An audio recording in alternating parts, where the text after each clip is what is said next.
Good evening, ladies and gentlemen. We'd like to begin the proceedings by requesting Mrs. Mallika Srinivasan to present a bouquet to the Orator of the Year, Professor Donna Ferriero, who's come all the way from San Francisco.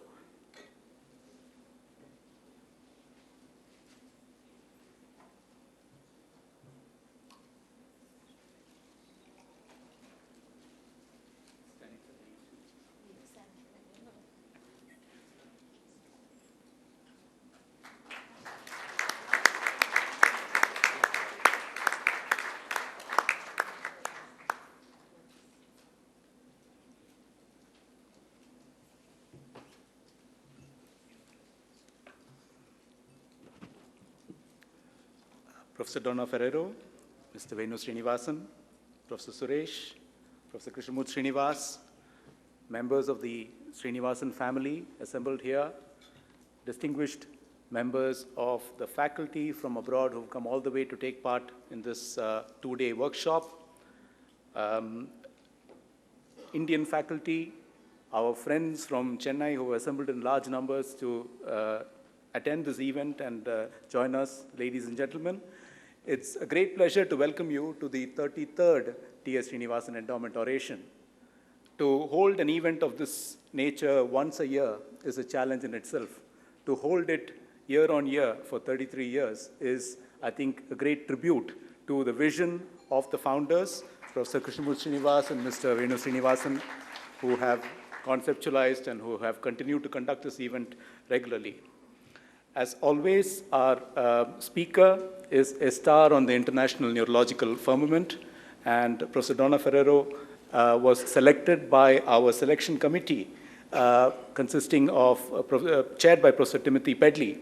And we are thankful to the selection committee for giving us a truly great scholar and a wonderful speaker whom all of us have heard over the past 2 days and whom many of you will hear today. We welcome you, Professor Ferriero, to Chennai. To warm Chennai. I believe it's snowing through much of the US. We also welcome Professor Rando, Professor Ferriero's other half. We welcome the other faculty, Professor Celio, Professor Jonathan Mink, and Professor Catherine Matthews, all from the US. Our friends from India who've come and taken part. And also a very special welcome to the new Honorary Secretary of VHS, Professor S. Suresh, who is here on the dais for the first time. To the members of that organization and everyone who is assembled here. So welcome again, and we look forward to a great evening. Thank you.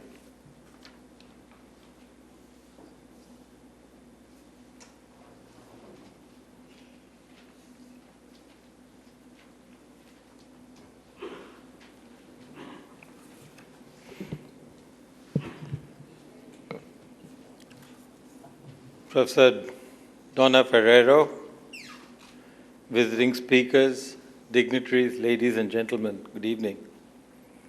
I deem it my privilege to be here today for the 33rd TS Srinivasan Oration. This marks yet another milestone in the series of lectures that we've had for the last 33 years. This whole lecture series started thanks to Dr. Krishnamoorthy Srinivas, who wanted to commemorate the memory of my father by having this series of endowment lecturers in order to contribute knowledge to our society. My father had a great and abiding interest in medicine, and having suffered from neurology in particular, and also for medical care to the underprivileged of our society. And that is how this lecture series came about, and it has expanded and grown under the dynamic leadership of Dr. E.S. Krishnamoorthy, who holds the T.S. Srinivasan Chair in VHS or Voluntary Health Service, into a hub of community-based professional training, neuroscience research, and health policy. And this attracts students from all parts of India and overseas, and to the dedicated T.S. Srinivasan Institute at VHS. Several fellowships have been hosted by the center and supported by international organizations, renowned universities, and right now we're talking about new collaborations with Australia and US universities. The visiting professorship, we believe, has had the ability to inspire young physicians and researchers by providing opportunity to engage them in meaningful conversation and debate with the best scientific minds in the fields of contemporary interest in neurosciences. The orators who have come here have not only given this lecture, this is only actually a small event, but have taken part in workshops which has been attended by students as well as practitioners of neurology, and therefore these workshops have become quite a significant event in the diary of neurology in India. In the last 9 or 10 years, the TS Srinivasan Institute of Neurosciences has also been engaged in postgraduate education, MS in neurosciences, as well as PhD. Till date, about 85 masters in neurosciences have graduated, and several students have been drawn into collaborative clinical neuroscience projects in translational areas. This department is affiliated to the Dr. MGR Medical University, and we conduct a 4-year program for PhD in neuropsychiatry, disability, and health policy. The last couple of years, 5 students have been enrolled in this program, and the research studies promise to generate abundant, relevant data on diverse areas, including neuropsychiatric comorbidities, the caregiver burden, and the rights of persons with disability. As India is aging, we see a lot more cases of neurological problems. Many years ago, when we started this program, and lecturers used to come and talk about Parkinson's or Alzheimer's, people used to say, we don't know these diseases in India and they're advanced society diseases. But the lecturers, as they said, you would see more of it as you have increased longevity and lifespan, and today we see a lot more of these.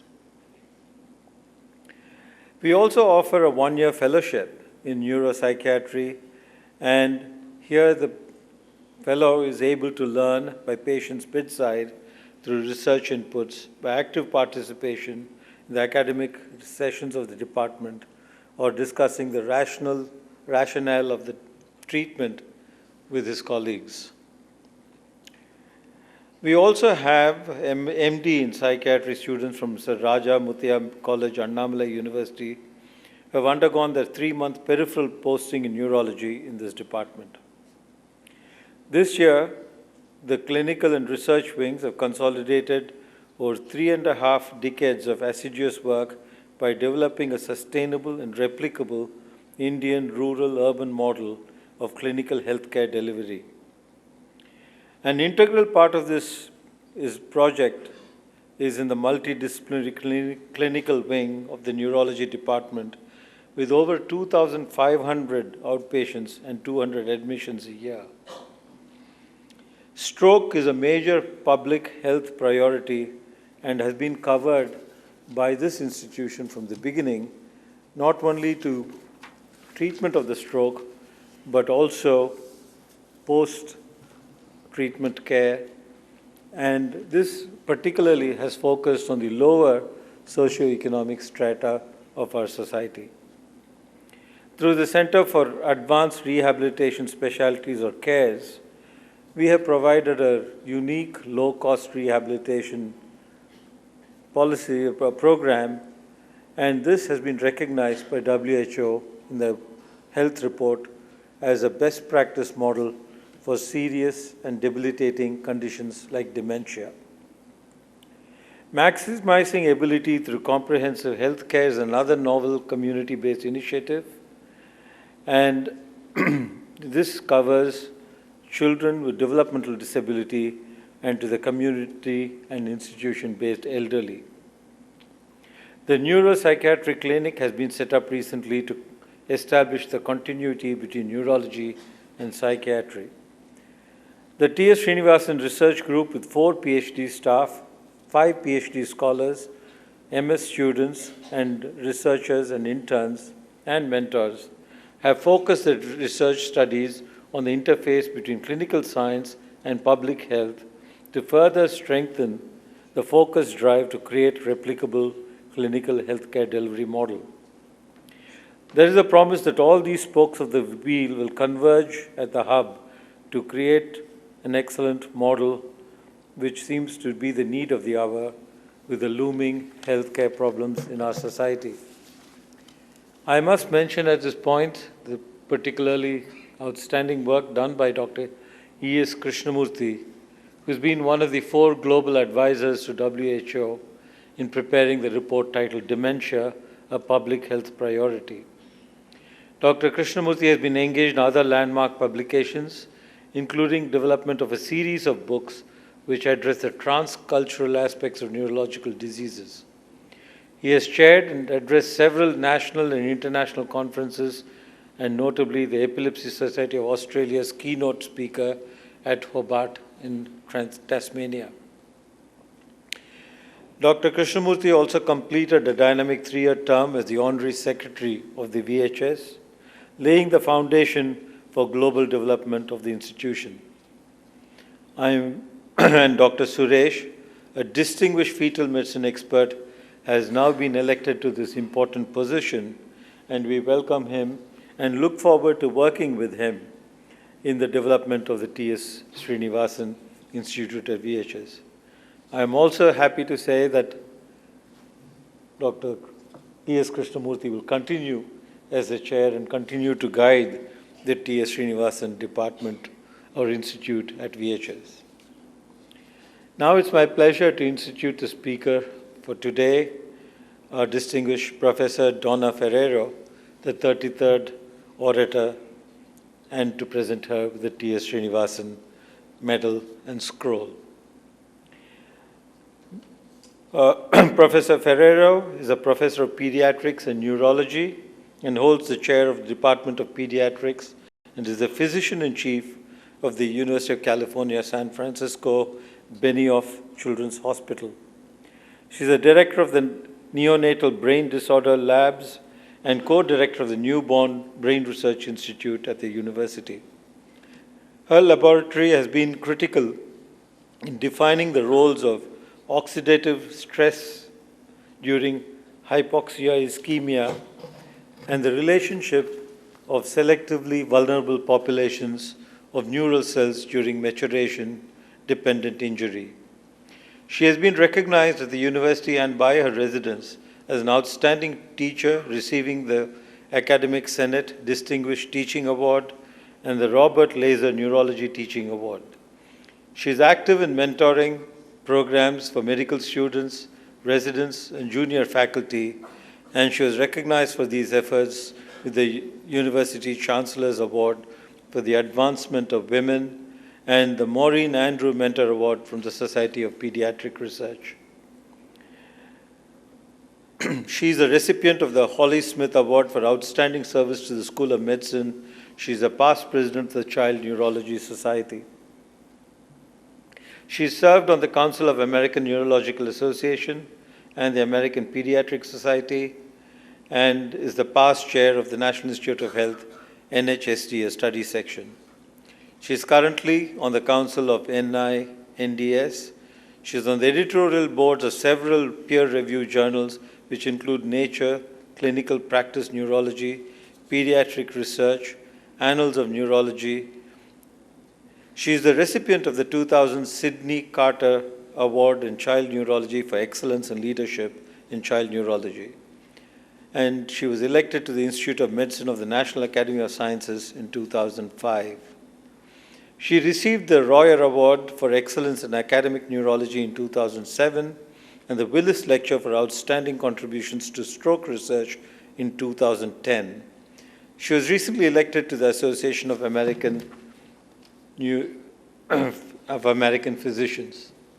I think all of you would agree that we are indeed greatly honored and gratified to have such an outstanding person to deliver the oration this year. May I now present her with the scroll and the medal.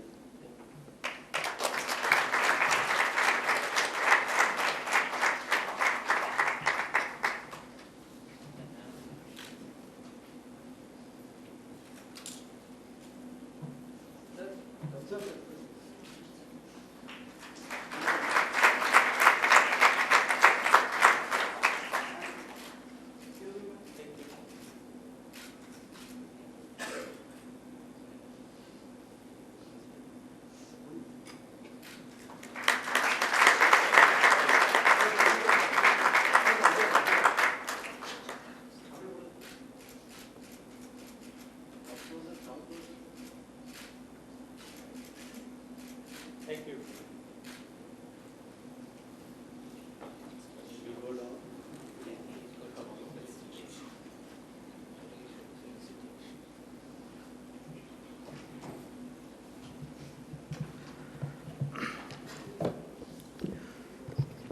Good evening, distinguished Professor Donna Ferriero, Sri Venu Srinivasan, Professor Krishnamoorthy, Dr. TS Krishnamoorthy, members of the Mr. Venu Srinivasan's family, my own family members from VHS, members of the medical fraternity and friends. It's a pleasure to stand before you, and indeed I feel very humbled to be amongst such eminent people.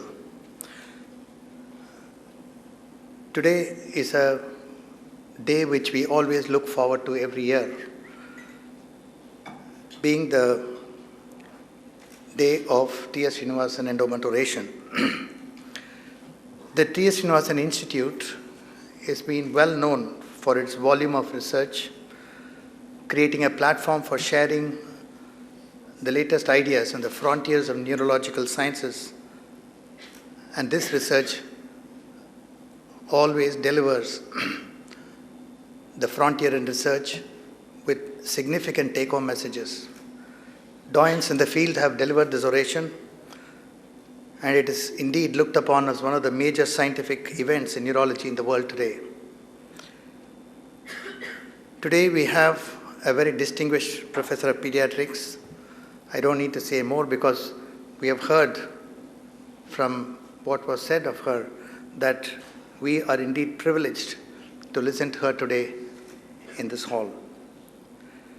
And she's going to speak to us about a very important topic, about the newborn with a very vulnerable brain, because these are the children who are going to be the future citizens of the country and the world, and it's quite important that we understand them at the stage and do what is required. If this oration has gone on for over 3 decades, this is largely due to the commitment of the family of Mr. Venu Srinivasan and the family of Professor Krishnamoorthy Srinivasan and his neurological team. Many of them I see there for a very long time. When I joined VHS 35 years ago, the same team has continued with him for so long. I indeed salute them for their commitment to this cause. And Professor Krishnamoorthy Srinivasan, as a student, as I was growing up, we all used to look up with him with a great sense of respect because he was singularly responsible for putting neurology of India on the world map. And I also have the opportunity to congratulate him in a way that in a few days from now, he is going to be 80 years. And at 80, today in this hall, we have the youngest brain.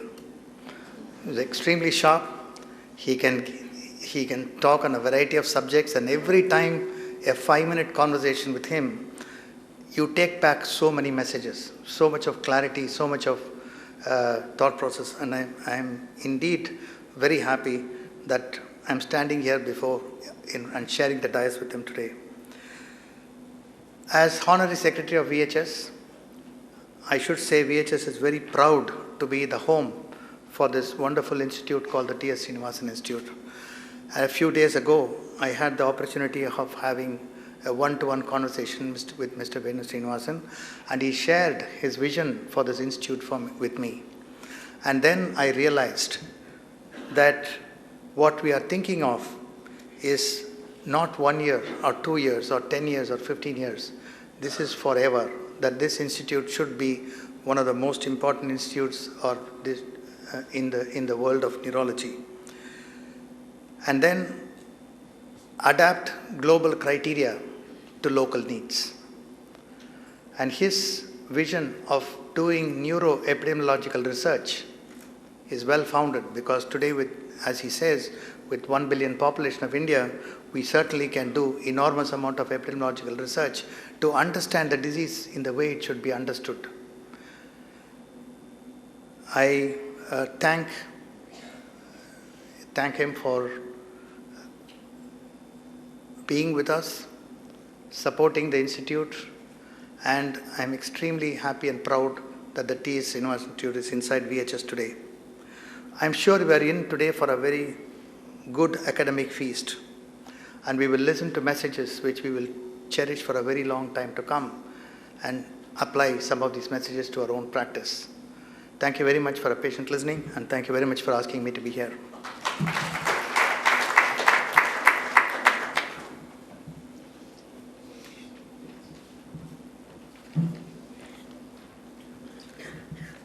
Great pleasure in inviting Professor Ferriero to deliver the 33rd TS Srinivasan Endowment Oration.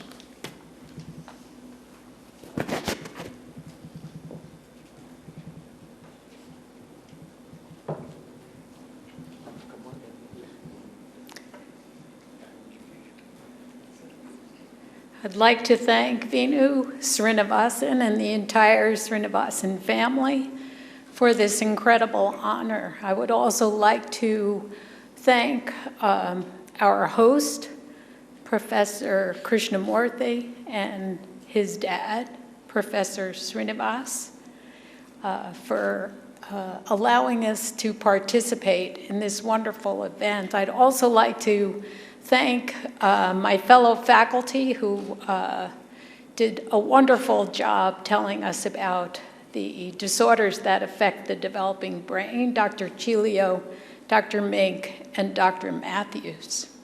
And I'd also like to thank all of the participants who interacted so wonderfully with us and engaged us with so many challenging questions.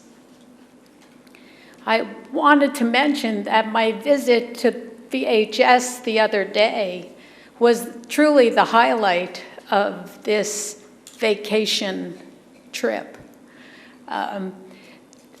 It was such a wonderful, cheerful place for patients to recover.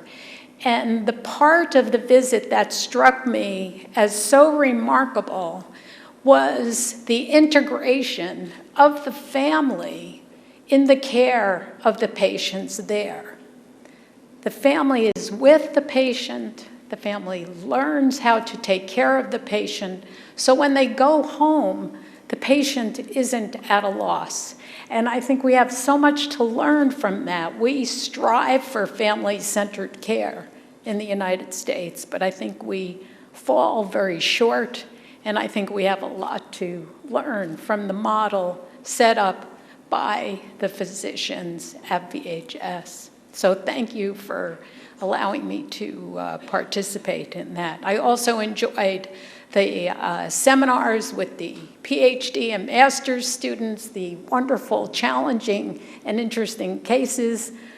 We saw some of them that made us scratch our heads a little bit, and the presentations of the students.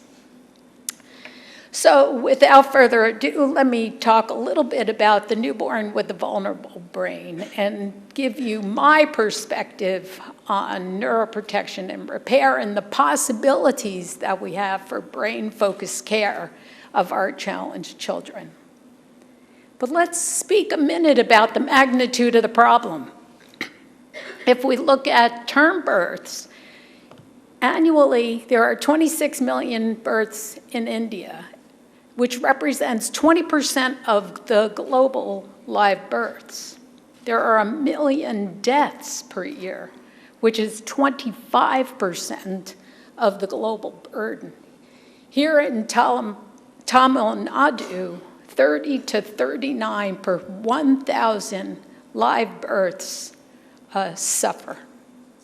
And birth asphyxia, the most common abnormality that we see in these term babies, represents about 1/5 of those neonatal deaths.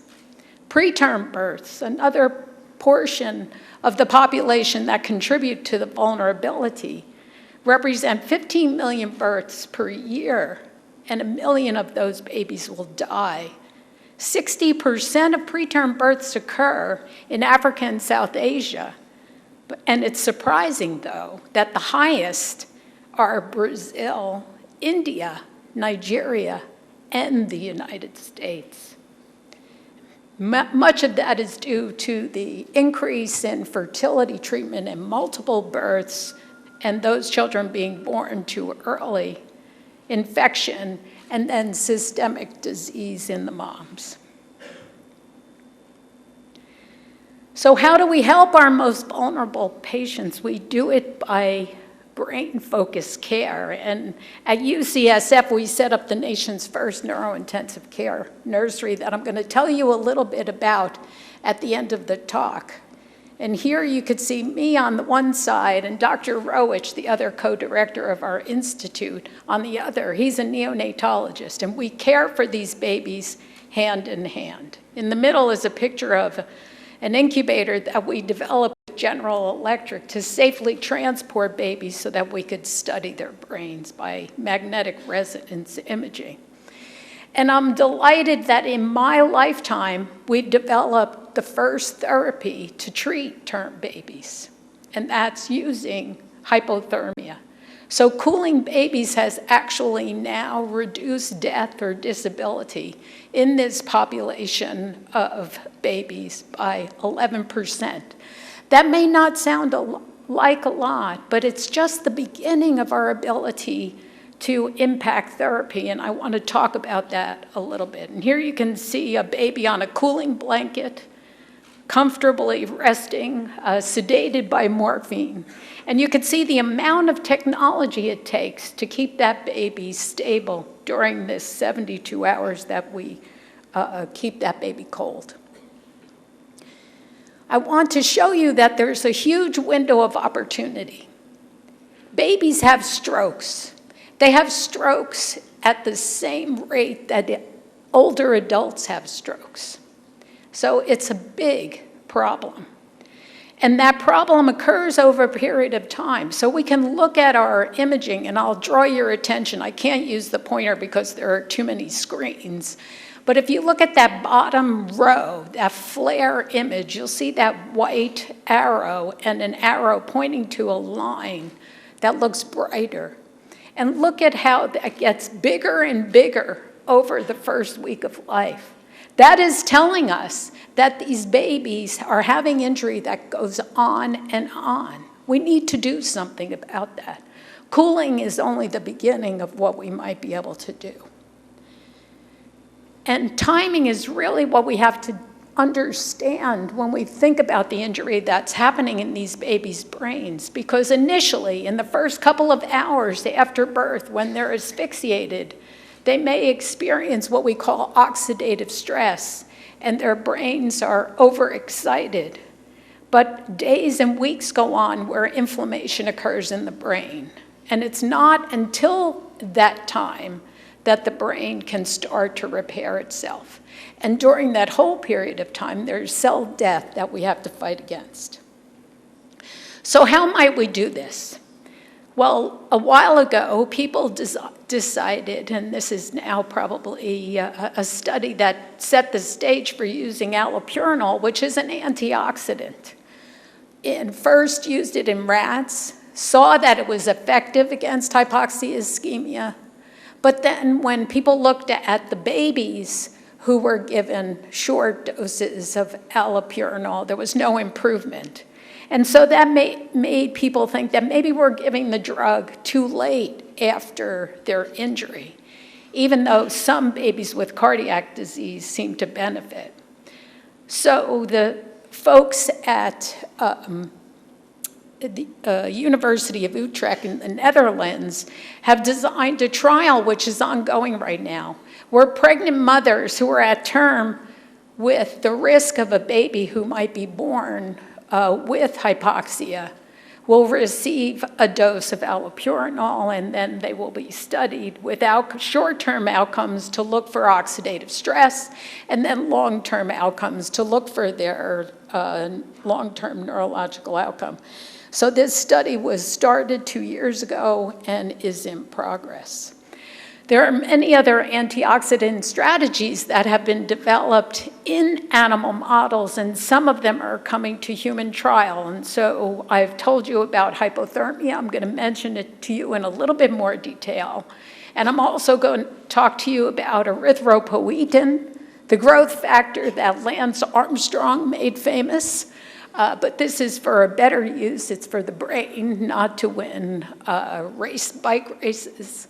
And then melatonin, which is a drug that many of us in the audience here, at least my colleagues from the US, have taken extensively this week to try to get to sleep at night, but is actually a good antioxidant.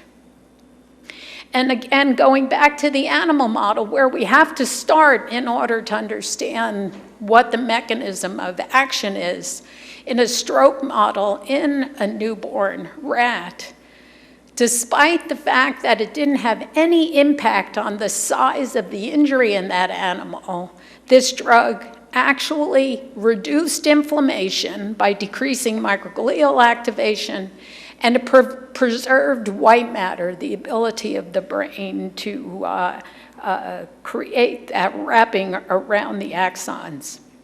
And there are more elegant studies that have just been published by Nikki Robertson in UK, and she used a neonatal swine model. So these piglets are very much like the human brain at birth, and much better than rodents. And she saw by a number of measures, when she combined hypothermia, which we're doing now, and then added melatonin, she saw improvement in function by virtue of the amplitude integrated EEG, which monitors brain activity. You can see the hypo-T and melatonin in the blue in the upper panel on the left is better.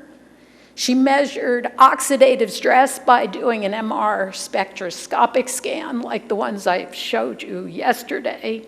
And again, the babies with combined therapy had less oxidative stress, as you can see with the green asterisks. And they had less cell death, especially in the area of the brain that is most challenged, that deep gray nuclei that I showed you yesterday in those films, the thalamus. So there's an observational study going on in France right now. This is being done at INSERM by Valerie Biron, a former postdoc. They're measuring melatonin levels in preterm and term newborns, and the hypothesis is that babies are deficient in melatonin, and if we do something as simple as supplement them, we might be able to help them if they are challenged with birth asphyxia. And in Australia, at Monash University, we have people looking at melatonin to prevent brain injury in babies who are born small for gestational age with intrauterine growth retardation. And they will look at oxidative stress, much like the allopurinol study is doing, and they'll look at a composite neonatal outcome to see if neurodevelopment is improved in these babies. Antenatal magnesium has been studied. Again, this is targeting the mother before the baby is born. And even though magnesium didn't reduce the risk of the composite outcome of cerebral palsy or death, it did reduce cerebral palsy as well as the moderate to severe cerebral palsy without increasing the risk of death. There's always a concern that when we institute a therapy, that we will reduce mortality but create more damaged children. That was the biggest fear with the hypothermia trials, but it did not come to play. And although you need one case of cerebral palsy, you need to treat 56 patients to prevent one case, it's still worth thinking about. There's another free radical scavenger called N-acetylcysteine. When it's coupled to a particle, a dendrimer that could cross the blood-brain barrier, it can prevent cerebral palsy. And this is a study that was dendrimer. They saw improvement in function as well as in structure. My favorite drug, I think, is erythropoietin because of its pleiotropic effects. It's actually a cytokine. It has immune effects, vascular effects, and morphogenic effects, which I'm going to show you briefly. The good news is that it and its receptor are expressed in high quantities around the time of birth, and it's induced when the brain is exposed to hypoxia. So it's a natural endogenous candidate, but maybe not enough is being produced, so maybe if we give a little extra, we might see protection. And this has been true in a number of models in animals. And what we showed, taking advantage of that first slide I showed you, where I showed you the baby with a stroke who was having that stroke occur over an entire week of time, realizing there's this huge window of opportunity, we looked first at a single dose given right after the baby was born. We saw an immediate effect, but it was not sustained. But if we waited and gave another dose at 24 hours and a third dose at 7 days of life, we saw absolute improvement, not only in the structure of the brain, but also in the function of the brain. So in a rat model of stroke, we're able to use a variety of tests to see how the animals function. Animals with a paretic side will not be able to climb up a cylinder with symmetry.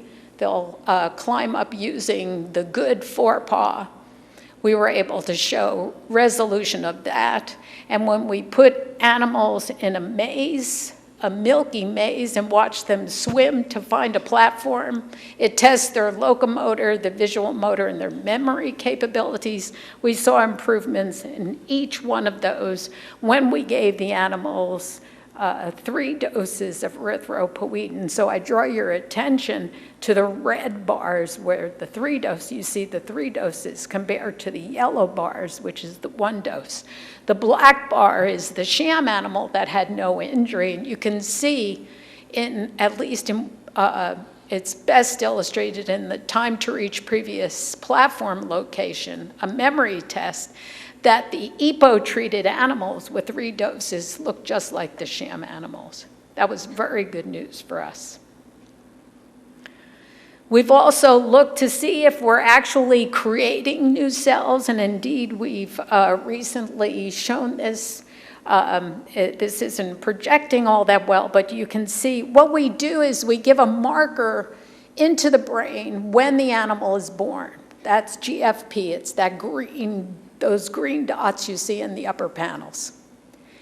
And then we create the stroke at 7 days or 10 days of life, and then treat the animal with erythropoietin 3 times, and then go on and measure proliferating cells. So not only do we see these newly born cells, we see them proliferating in the EPO-occluded animals, and those are appearing as the pink bars this time in the graphs.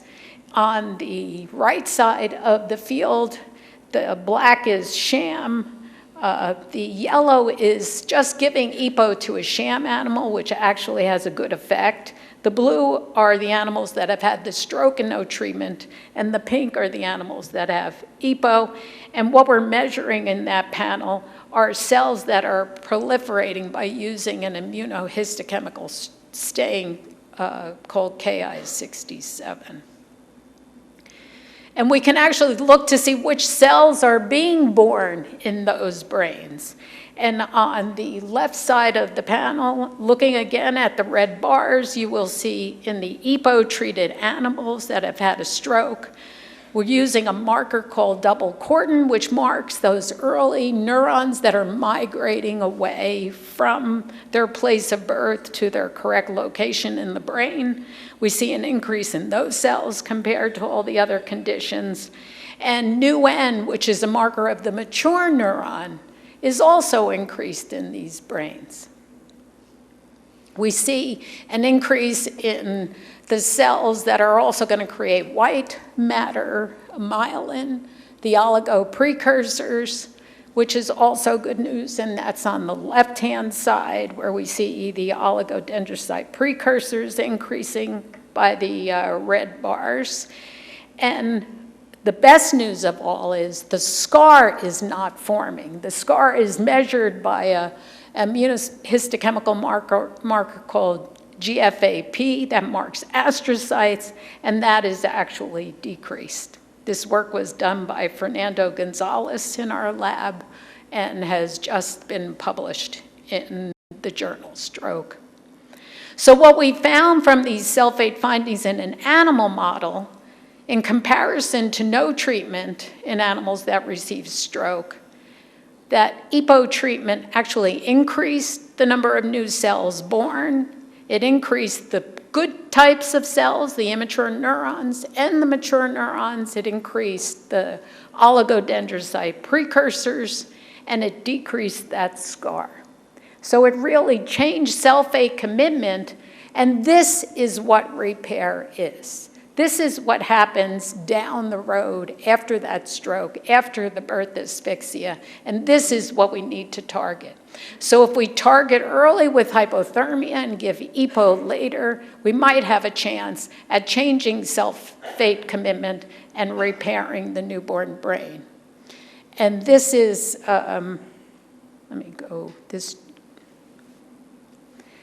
we've looked at giving this to human newborns, and we've just completed this phase 1 study. Yvonne Wu at UCSF is the principal investigator. We gave high-dose erythropoietin in the setting of hypothermia. It was well tolerated. The drug showed nonlinear pharmacokinetics, but there was no excess accumulation, and it did cross the blood-brain barrier. So we know now that we can move on to a phase 3 real randomized clinical trial. That trial has just been submitted to the National Institute of Health by Dr. Wu, and we hope that the hypothesis is that EPO will decrease the rate of death or moderate to severe disability at 24 months in newborns who have received EPO in the setting of hypothermia. These babies will still get hypothermia because hypothermia is standard of care in the United States, so we cannot deny that treatment. There are a number of ways that we can attack the injury cascade with multiple therapeutics. And in the interest of time, I'm not going to go through this cartoon, but the cartoon illustrates all of those black circles show types of mechanisms that can be targeted by a drug. So that tells us that we have multiple ways early at the primary insult of global hypoxia-ischemia, or later after secondary energy failure, or even further down the line, like I just told you, with trying to create repair through angiogenesis and neurogenesis. So just a few words about the hypothermia trials. There have been 5 large randomized clinical trials of hypothermia with outcomes at 18 to 24-month follow-up, and now in 2 of the trials, 6 to 7-year follow-ups have been reported just this year. So the CoolCap trial, was a trial where we just cooled the head and tried to keep the body temperature warm, the idea being not to put the baby at increased risk of having systemic effects from the hypothermia. The NICHD trial and the TOBY trial were whole body cooling trials. So the baby was placed on a cooling blanket, like I showed you in one of the initial slides. And the European network did whole body trial.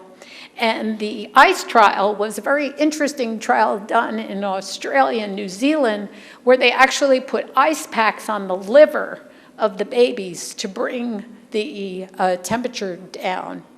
And all of these trials, regardless of whether we cooled the head, the liver, or the whole body, showed benefit for some of the babies without increasing mortality and without increasing severe disability.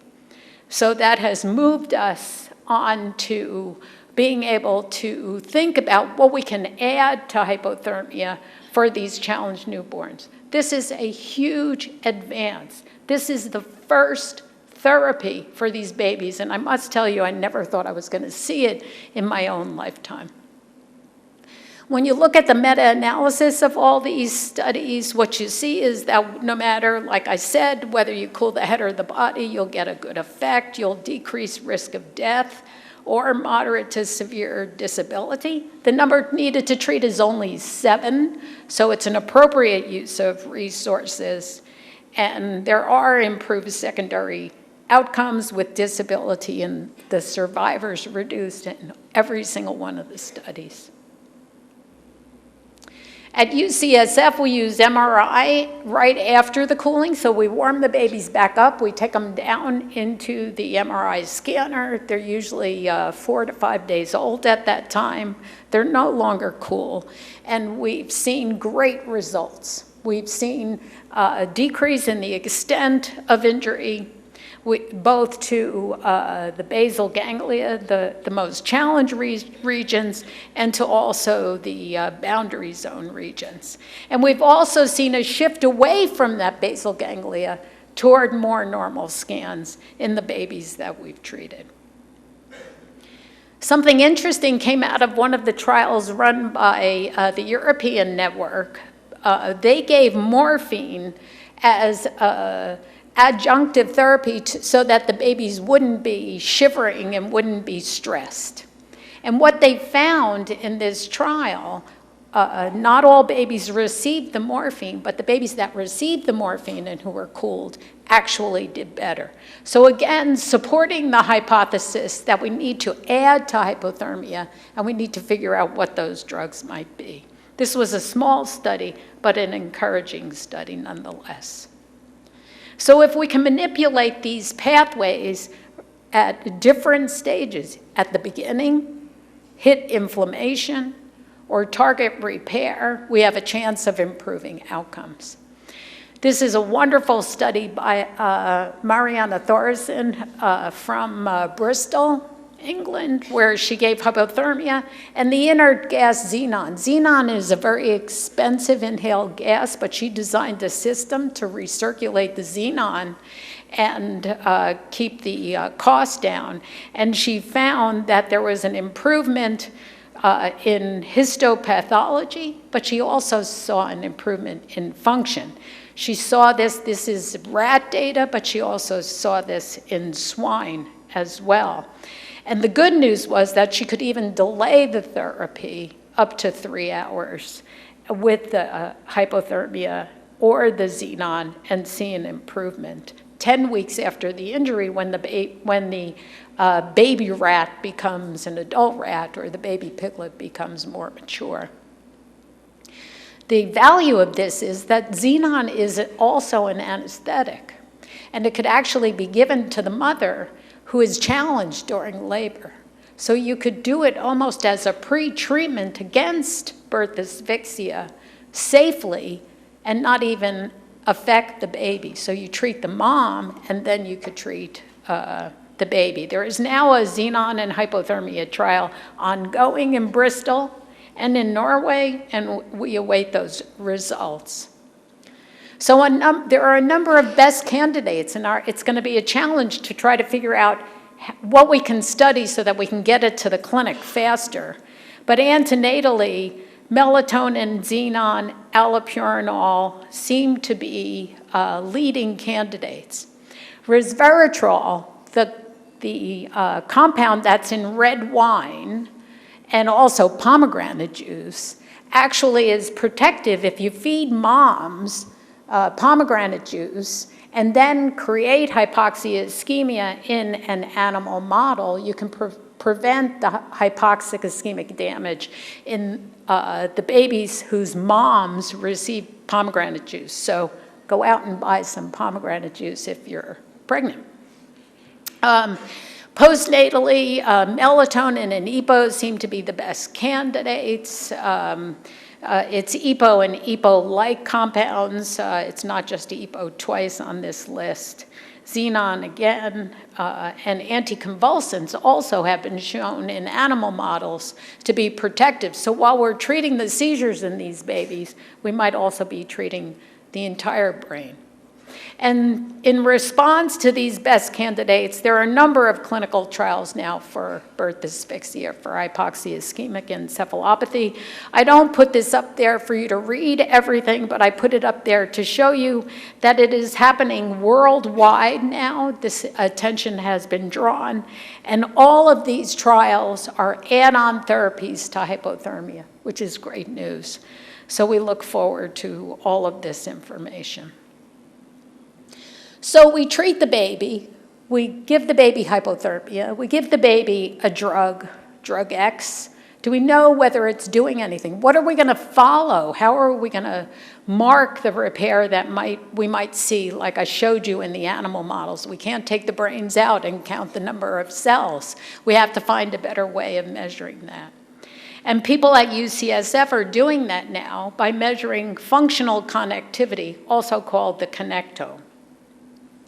So what is the connectome? It's actually a network of connections in the brain. On a microscopic scale, you might think of the neuron and the astrocyte communicating with one another. But in a macroscopic scale, using diffusion-weighted imaging, we can actually map out how the brain is talking to itself using diffusion images that can be obtained in 20 minutes or less. And we do this by using computerized algorithms that allow us to figure out how that information is clustering, and that's segregation, and how it's integrating. And that's measured by path length. And the more integration you have, the more rapidly the brain is communicating, the more clusters you have, the more communication that is possible. So we had the hypothesis that these properties of the connectome first depend on developmental age and will change over time and will also be altered by injury. I showed you a little bit of this yesterday when I showed you white matter injury affecting brain maturation. And likewise, the connectome is changed. This is the challenge. We have a brain that is undergoing massive changes over a very short period of time. The preterm baby to 6-day-old term baby is a matter of weeks, but the complexity is changing drastically. And from 6 days to 6 months, again, drastically through adulthood. But using these diffusion-weighted color maps that you see there, we can calculate the brain networks. And in the C panel below, the baby who is 6 days old is imaged again at 6 months, and you can see the changes in those regions. This happened to be a baby who was actually damaged, and I'll show you what we found. First, we know that maturation is occurring over time and that there are changes in clustering and path length that have a negative correlation with age. But more importantly, and this was just published a few months ago by Olga Timofeyeva in our group, that we can predict neurological outcome using the connectome. And we can see decreased clustering and increasing path lengths the opposite of what we want in the babies who have had neurological injury. So there's a trend to declining brain network integration and segregation with increasing motor deficits, and we can measure those deficits when they come back for these scans. So we can use this also not just to follow somebody who isn't being treated, but to follow somebody who is being treated and hope that we can reverse these graphs. But more importantly, this is all very sophisticated imaging, and I don't expect anybody, we can barely understand what we're doing ourselves. How do we do this globally, and what really matters in terms of the developing brain?